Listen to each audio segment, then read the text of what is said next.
मंच पे बैठे हुए पंजाब के मानयोग मुख्यमंत्री श्री भगवंत मान साहब, हमारे सभी मेंबर्स ऑफ पार्लियामेंट,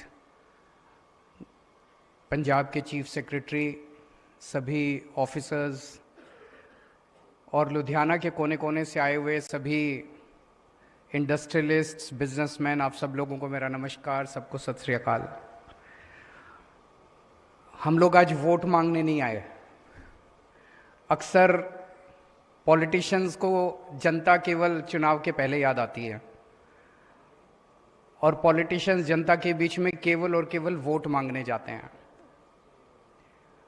पिछले 1.5 साल से आपके बीच में मान साहब कई बार आ चुके हैं और अभी कोई चुनाव नहीं है। जालंधर का चुनाव था, वो ख़त्म हो चुका है। आज हम आपके बीच में आपके काम करने के लिए आए हैं, आपकी समस्याएं सुनने के लिए आए हैं और आपके साथ कंधे से कंधा मिला के पंजाब का विकास करने के लिए आए हैं। आज हम वोट मांगने नहीं आए। अभी आदित्य जी ने एक जापान की बात की, काइजन शब्द की, वो कंटिन्यूस इम्प्रूवमेंट। उससे मुझे अपने एक पुरानी कहानी याद आ गई।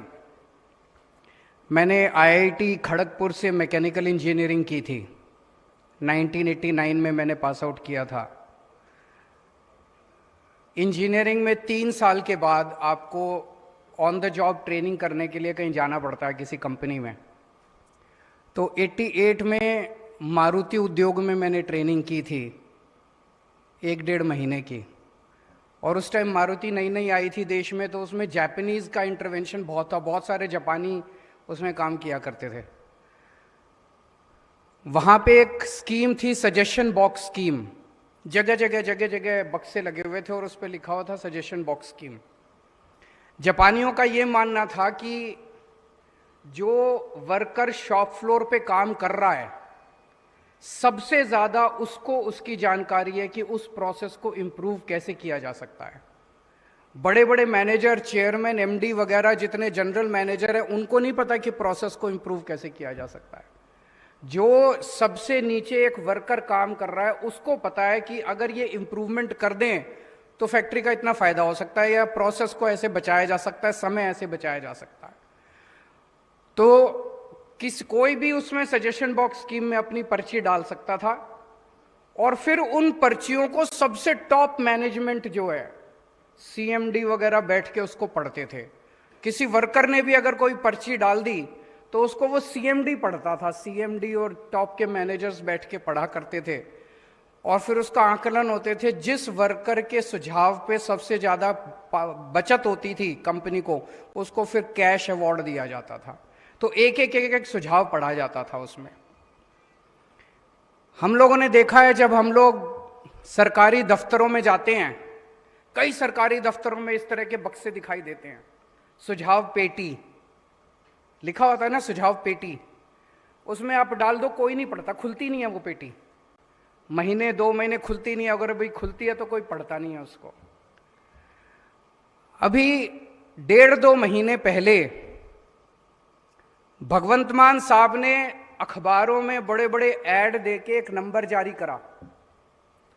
उस नंबर पे उन्होंने कहा, भाई पंजाब के जितने व्यापारी हैं, जितने इंडस्ट्रियलिस्ट्स हैं, अगर आपके कोई सुझाव है तो आप अपने सुझाव दीजिए।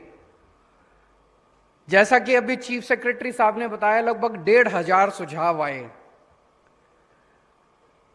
ये जो भगवंत मान साहब का नंबर था, ये कोई मामूली एरी गैरी किसी सरकारी सुझाव पेटी नहीं है। ये जापानी सजेशन बॉक्स स्कीम है। जापान की जैसे सजेशन बॉक्स स्कीम है कि एक सुझाव पढ़ा जाता है। यहाँ पे जितने आपके 1,500 सुझाव आए, एक सुझाव को चीफ सेक्रेटरी और चीफ मिनिस्टर ने खुद बैठ के पिछले 2 महीने में पढ़ा और पढ़ने के बाद उसके ऊपर निर्णय लिया। और वो निर्णय लेने के बाद आज जो 58 अनाउंसमेंट, पॉलिसी अनाउंसमेंट्स जो किए गए हैं, एक पॉलिसी अनाउंसमेंट आप लोगों के सुझाव के ऊपर लिया गया है। कहने का मतलब केवल ये है कि हम आपके साथ कंधे से कंधा मिला के काम करना चाहते हैं, आपके सुझावों के हिसाब से हम आगे बढ़ना चाहते हैं। मैं परसों आया था पंजाब, परसों हम लोगों ने अमृतसर में एक शानदार स्कूल का उद्घाटन किया, उसके बारे में भी मैं चर्चा करूंगा। कल हम लोगों ने 2 जगह इसी तरह से इंडस्ट्रियलिस्ट के साथ मुलाकात की। किसी को यकीन नहीं हो रहा कि बिना चुनाव के, बिना इसके कैसे मुख्यमंत्री, और दिल्ली से भी मुख्यमंत्री, 2 मुख्यमंत्री शहर शहर में जाके लोगों से बात कर रहे हैं, इंडस्ट्रियलिस्ट से बात कर रहे हैं। आज तक कभी ऐसा हुआ ही नहीं था। किसी को यकीन नहीं हो रहा कि कभी ऐसा हुआ था कि पहले सुझाव मांगे गए और फिर इंडस्ट्रियलिस्ट के बीच में बिना चुनाव के, इंडस्ट्रियलिस्ट से की याद पहले तभी आती थी जब चुनाव के टाइम में पैसे की जरूरत होती, फंड रेजिंग के लिए बुलाते थे, अदरवाइज कोई नहीं बुला। किसी को यकीन नहीं हो रहा कि इस तरह का काम। हमारी सरकार बनी, हमने पंजाब की इंडस्ट्री के तौर पे क्या इनहेरिट किया पंजाब में? हमने इनहेरिट किया, कल अमृतसर में थे हम लोग, अमृतसर में स्टील और फाउंड्री की इंडस्ट्री काफ़ी हुआ करती थी।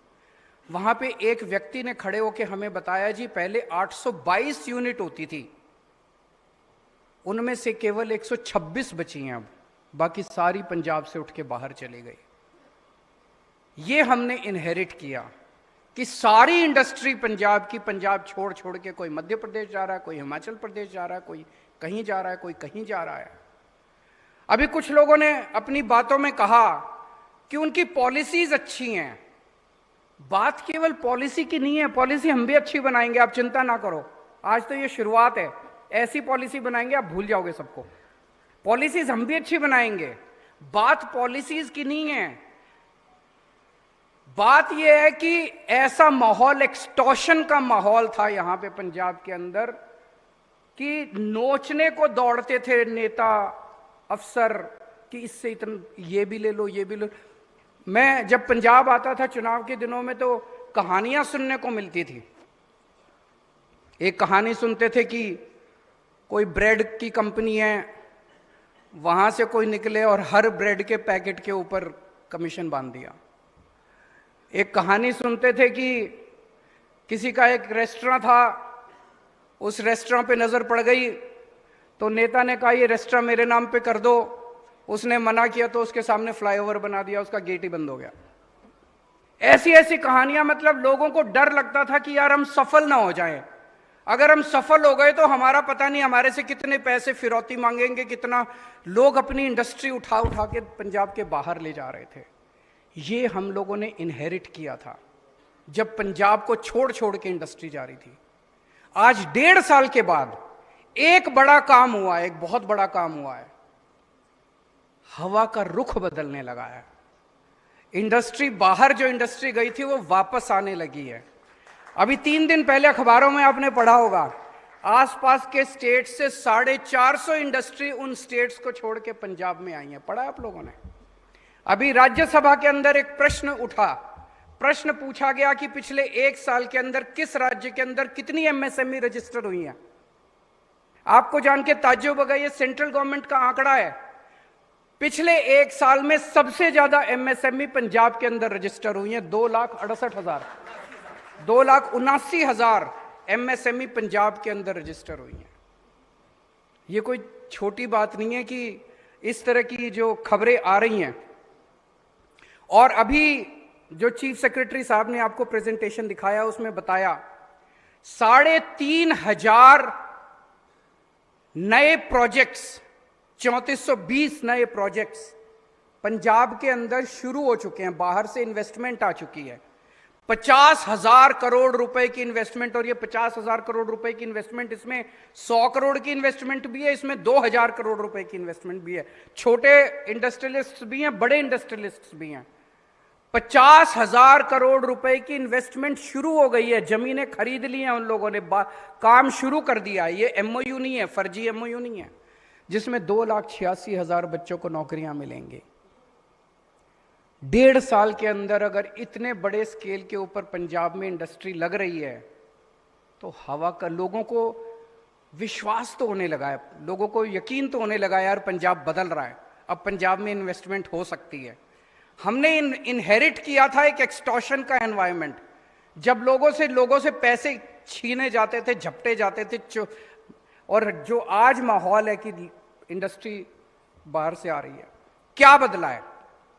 आज पंजाब के अंदर जब हमने इनहेरिट किया था, लॉ एंड ऑर्डर की सिचुएशन बहुत खराब थी। लोगों को फोन आते थे फिरौती के। मैं ये नहीं कहूंगा कि सब कुछ बहुत अच्छा हो गया, मैं ये नहीं कहूंगा कि लॉ एंड ऑर्डर 100% ठीक हो गया, लेकिन लॉ एंड ऑर्डर जो पिछले साल 16 मार्च पिछले साल जब भगवंत मान साहब ने शपथ ली थी, उस वक्त जो लॉ एंड ऑर्डर की हालत थी, पहले कुछ महीने तो बड़े मुश्किल बीते थे हम लोगों के, लेकिन आज जो लॉ एंड ऑर्डर की सिचुएशन है काफी इंप्रूवमेंट है। और सबसे ज्यादा जरूरत इंडस्ट्री को और बिजनेस को अच्छे लॉ एंड ऑर्डर की होती है कि यार मैं पैसा लगा रहा हूं, कोई लूट के तो नहीं ले जाएगा, सब कुछ शांति रहेगी।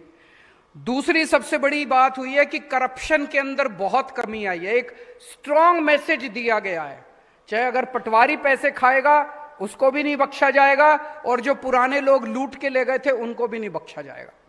छोटी करप्शन हो चाहे बड़ी करप्शन हो, एक मैसेज बड़ा स्ट्रांग है पूरी की पूरे सिस्टम के अंदर कि भ्रष्टाचार को नहीं बख्शा जाएगा। एक व्यापारी यही तो चाहता है कि मैं अपना काम करूं, मेरे को इधर उधर कहीं ऐसे वैसे पैसे ना देने पड़े। और तीसरी बड़ी बात हुई है कि जो पॉलिसीज आ रही हैं, आज 58 अनाउंसमेंट्स किए गए। अभी अभी किसी इंडस्ट्रियलिस्ट ने बोला कि कल मैंने टीवी पे देख लिए थे, अखबार में पढ़ लिए थे ये 50। एक पूरे पंजाब के अंदर माहौल है कि अब सरकार जो है वो प्रो इंडस्ट्री है, प्रो इंडस्ट्री पॉलिसीज बनाती है, जनता के साथ पॉलिसीज बना रही है। तो ये माहौल जो है इसने कंट्रीब्यूट किया है कि बहुत बड़े स्तर के ऊपर अब जो इंडस्ट्री पहले बाहर जा रही थी वो इंडस्ट्री अब वापस आ रही है। और ये जितने सुझाव हैं ये घर बैठ के एसी में कमरे के अंदर दफ्तर के अंदर बैठ के नहीं होते, ये इसी तरह से आप लोगों के बीच में आके होते हैं। अभी जैसे हम बड़े खुश हो रहे थे, ग्रीन स्टैम्प पेपर जो वो लाए गए, मैंने पर्सनली, मैं पूरे देश के अंदर खूब घूमता हूं, जगह जगह मैं गया हूं, कई सरकारों ने सिंगल विंडो सिस्टम, कोई सिंगल विंडो नहीं होता, कहने को सिंगल विंडो होता है और उसके बाद कई विंडो होती हैं, मतलब चक्कर काट काट के आदमी का दिमाग खराब हो जाता है। ये ग्रीन स्टैम्प पेपर एक बड़ा रेवोल्यूशनरी और इनोवेटिव तरीका है सिंगल विंडो करने का। आप ग्रीन स्टैम्प पेपर अप्लाई करो और आपको सारी मिल जाती हैं। लेकिन अभी किसी ने यहां बताया कि इसमें एक दो कमियां हैं, ये भी कमियां पूरी करेंगे। वो पता ही नहीं चलता अगर आज हम आपके बीच में नहीं आते कि इसमें भी एक दो कमियां रह गई हैं। रोजगार पोर्टल अभी उन्होंने जो कहा, ये इसी तरह की दिल्ली के अंदर मैं ऐसे इंडस्ट्रियलिस्ट के साथ मीटिंग कर रहा था, उन्होंने कहा जी हमें रोजगार नहीं, हमें स्किल्ड मैन पावर नहीं मिल रही, हमारे पास स्किल्ड मैन, दिल्ली जैसी जगह में उनको स्किल्ड मैन पावर नहीं मिल रही। और मैं जब युवाओं से बात करता हूं, युवाओं कहते हैं नौकरी नहीं मिल रही। तो ये कहीं ना कहीं तो दिक्कत है, युवा बेरोजगार बैठे हैं, घर बैठे हैं, उनको नौकरी नहीं मिल रही और इंडस्ट्री वालों को स्किल्ड मैन पावर नहीं मिल रही। तब हमने डिसाइड किया कि एक पोर्टल बनाया जाए जिसमें इन दोनों को मैचिंग कराई जाए, जो नौकरी ढूंढ रहा है और जो नौकरी चाहिए देने वाला है, इन दोनों को अगर मैचिंग, तो ये जब आप लोगों के साथ ही घर बैठ के ये सुझाव नहीं आ सकते, आप लोगों के साथ बैठ के ही आएंगे। आज बहुत अच्छे अच्छे और सुझाव आए हैं और कई सारे सुझाव आए हैं, एक एक व्यक्ति ने 10-10 और सुझाव दिए। तो दो किस्म के विचार अभी निकल के आए यहां पे। एक, कुछ लोगों ने कहा कि जी आप नई इन्वेस्टमेंट तो ला रहे हो लेकिन एग्जिस्टिंग इंडस्ट्री को बचा लो।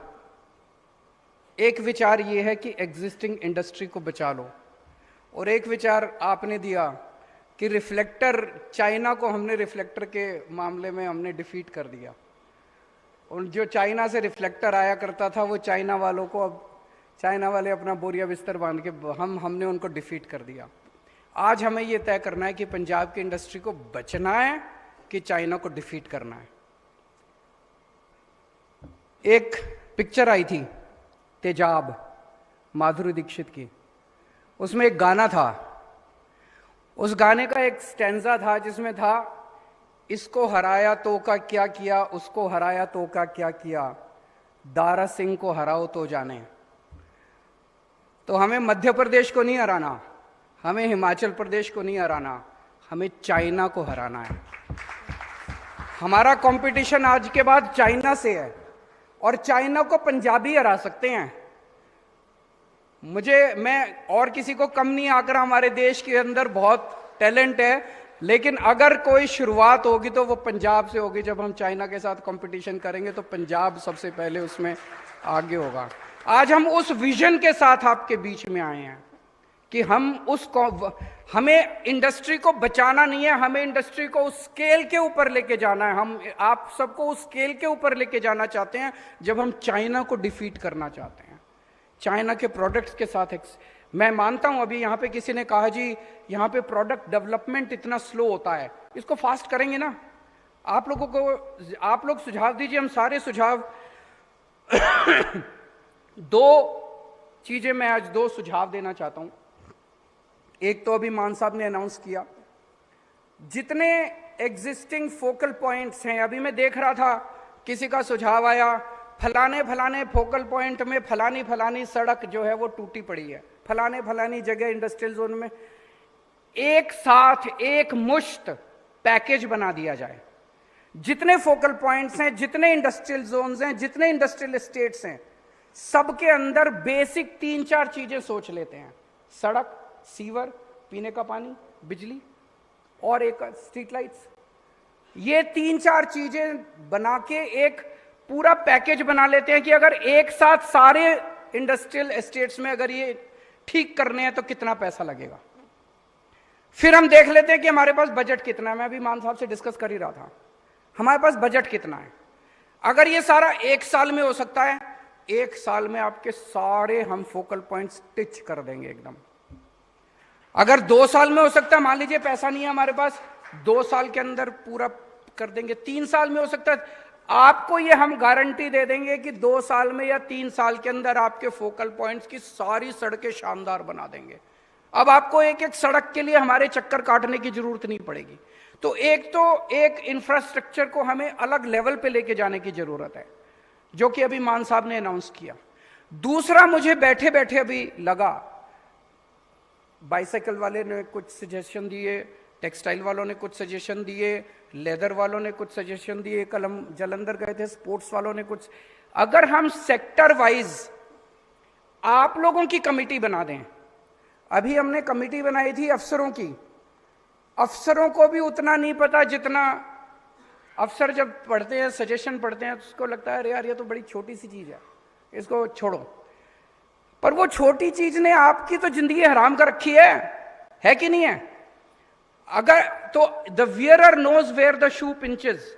अगर हम सेक्टर वाइज 5-5, 10-10 इंडस्ट्रियलिस्ट्स की एक कमेटी बना दे जिसमें 1-2 अफसर इन्वॉल्व हों, और वो कंटिन्यूस बेसिस पे काम करेगी कमेटी, ऐसे नहीं कि वंस इन अ वाइल हमारा इंटरेक्शन होगा, महीने में एक बार मिलेंगे, आप 2 महीने में एक बार मिलेंगे। जितने आपके पॉइंट्स हैं वो सारे पॉइंट्स एक साथ एक बार में सरकार के नॉलेज में आए, अगली बार जब मिले, नई जो प्रॉब्लम आ रही हैं वो नई चीजें फिर सरकार सॉल्व करे। और ये प्रोसेस जो है सरकार के साथ आपके इंटरेक्शन का, it should not be once in a while or a one off process, it has to be a continuous process.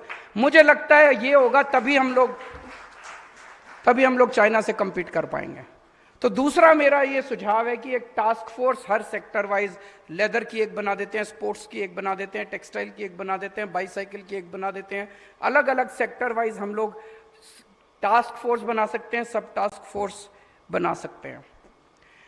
मैं बहुत खुश हूं कि आज भगवंत मान साहब जिस तरह से काम कर रहे हैं, पंजाब ने ऐसा सीएम, मैं ये नहीं कह रहा कि इसके पहले कोई बहुत अच्छे सीएम नहीं हुए, आजादी के बाद से पिछले 75 साल में बहुत अच्छे सीएम हुए हैं, लेकिन I think we can easily say that Bhagwant Mann is proving to be one of the best CMs that Punjab has produced so far. ये घर नहीं बैठता, 24 घंटे घूमता रहता है, 24 घंटे घूमता रहता है जनता के। अभी सवेरे सवेरे किसान मिल नहीं करके आया, अब ये सनतकार मिल नहीं कर रहा है। मैं समझता हूं कि जिस तरह से आप लोगों ने वीडियो देखे होंगे, अभी जब बाढ़ आई थी, बाढ़ के अंदर नॉर्मली क्या होता है, जब भी बाढ़ आती है मुख्यमंत्री, एक एसओपी है, एक पीआर, मुख्यमंत्री हेलीकॉप्टर में बैठता है, एक हेलीकॉप्टर का दौरा करके आता है, वीडियो डाल देता है और फिर ट्वीट करता है मैंने बाढ़ग्रस्त क्षेत्रों का दौरा किया। ये हेलीकॉप्टर में बैठ के नहीं गए, ये इन्होंने अपनी पैंट ऊपर करी और ये पानी में उतर गए, और पानी में उतर के ये एक्चुअली नाव में गांव गांव गए। और पता नहीं आपने वो वीडियो देखा कि नहीं देखा, ये एक्चुअली कई लोगों को अपनी नाव में बिठा के और उनको रेस्क्यू करा के लेके आए वापस। ऐसा मुख्यमंत्री मुझे नहीं लगता कि पंजाब ने कभी देखा है। अब जिस तरह से पंजाब के अंदर एजुकेशन का रेवोल्यूशन शुरू हुआ है, अभी जैसे आदित्य जी ने बताया, उनके एक वर्कर ने बताया, इस तरह से कई सारे स्कूलों में पहुंच गया। ये तो मुझे भी नहीं आइडिया था, लेकिन अभी अमृतसर के अंदर परसों हम एक स्कूल का उद्घाटन करके आए हैं। सरकारी स्कूल है, यहां आप लोग जितने लोग बैठे और आपके जितने लोगों के बच्चे लुधियाना के प्राइवेट स्कूलों में पढ़ते होंगे, आपके सबके बच्चे प्राइवेट स्कूलों में पढ़ते होंगे। मैं चैलेंज के साथ कह सकता हूं, आप प्लीज एक राउंड लगा के आइएगा अमृतसर में, जिस स्कूल को हमने उद्घाटन किया परसों, आपके बच्चे के स्कूल से कहीं ज्यादा शानदार स्कूल हमने सरकार ने बनाया अमृतसर के अंदर। और अगले कुछ सालों के अंदर पंजाब में 20,000 सरकारी स्कूल हैं, सारे स्कूलों को इतना शानदार कर देंगे।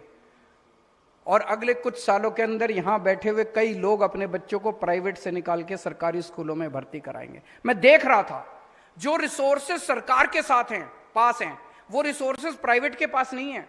जितनी जमीन हमारे पास है, सरकार के पास है एक स्कूल बनाने के लिए, प्राइवेट वालों के पास उतनी जमीन नहीं है। हमने वो कल जो स्कूल देखा, उसमें अलग से एक बास्केटबॉल ग्राउंड था, अलग से एक आर्चरी वो था, अलग से इतनी फैसिलिटीज और इतना शानदार स्कूल, सारे स्मार्ट क्लासरूम। और सबसे बड़ा सर्टिफिकेट वो स्कूल अच्छा है वो इस बात का था, जितने टीचर वहां पढ़ाते हैं, अक्सर टीचर, सरकारी स्कूलों के टीचरों को आजकल अच्छी तनख्वाह मिलती है। टीचर अपने बच्चों को तो पढ़ाते हैं प्राइवेट में, लेकिन पढ़ाने खुद नौकरी करने जाते हैं सरकारी में। मैं कई टीचर से मिला जिन्होंने अब अपने बच्चों को प्राइवेट, बेस्ट प्राइवेट स्कूल जो थे अमृतसर के, वहां से निकलवा के उस सरकारी स्कूल में भर्ती कराया है। अब अपने को 20,000 स्कूल ऐसे करने हैं। पंजाब में मोहल्ला क्लिनिक बनने शुरू हो गए, गांव गांव के अंदर अब मोहल्ला क्लिनिक लेके मॉडल बन गया है, 650 बन गए हैं। अब कोई मुश्किल नहीं है, 650 मल्टीप्लाइड बाय 3000 4000 जितने भी बनेंगे, अब एक मॉडल बन गया है। अब जितने डिस्ट्रिक्ट हॉस्पिटल्स हैं, सिविल हॉस्पिटल्स हैं, उनका खाका तैयार कर रहे हैं मान साहब। एक लगभग 40 ऐसे हॉस्पिटल्स हैं। पहले 5 या 6 हॉस्पिटल्स को शानदार बनाएंगे, सेंट्रली एयर कंडीशनड, सारी मशीनें काम कर रही हैं, दवाइयां मिल रही हैं, डॉक्टर आ रहे हैं। और एक बार 4-5 हॉस्पिटल तैयार हो गए, उसके बाद मल्टीप्लाइड बाय 40, सारे 40 के 40 हॉस्पिटल तैयार कर आपके लिए शानदार हेल्थ इंफ्रास्ट्रक्चर पंजाब के अंदर तैयार करेंगे। दिल्ली में किया हमने, दिल्ली में जितने सरकारी अस्पताल है शानदार बन गए हैं। इसी तरह से करप्शन को खत्म करके, अब पहले घाटे में चल रहा था, मान साहब अक्सर मजाक में कहते थे कि खजाना खाली है। खजाना खाली थोड़ी है, वो तो पीपा है, पीपा खाली है। अब उसको खजाने को ना केवल भर रहे हैं, उसके खजाने का जो मुंह था वो पहले इन नेताओं के घर की तरफ होता था, वो खजाना अब आपकी तरफ हो गया है। आपकी बिजली फ्री हो रही है, आपकी सड़कें बन रही है, आपका तो बहुत सारे काम हो रहे हैं। अंत में बस इतना कहना चाहूंगा कि पुरानी सरकारों ने बिजनेसमैन को, इंडस्ट्रियलिस्ट्स को चोर की निगाहों से देखा। उन्हें लगता था पता नहीं क्या चोरी कर ली इन लोगों ने, चोर हैं ये। हम आपको अपना पार्टनर मानते हैं, हम आपको अपना भाई मानते हैं, हम आपको पंजाब की तरक्की में बराबर कंधे से कंधा मिला के आपके साथ चलना चाहते हैं। और मुझे पूरी उम्मीद है, सपना हमें बड़ा रखना है, विजन हमें बड़ा रखना है, हमें compete करना है तो चाइना के साथ compete करना है। और मुझे पूरी उम्मीद है पंजाबी ये करके दिखा सकते हैं। बहुत बहुत शुक्रिया।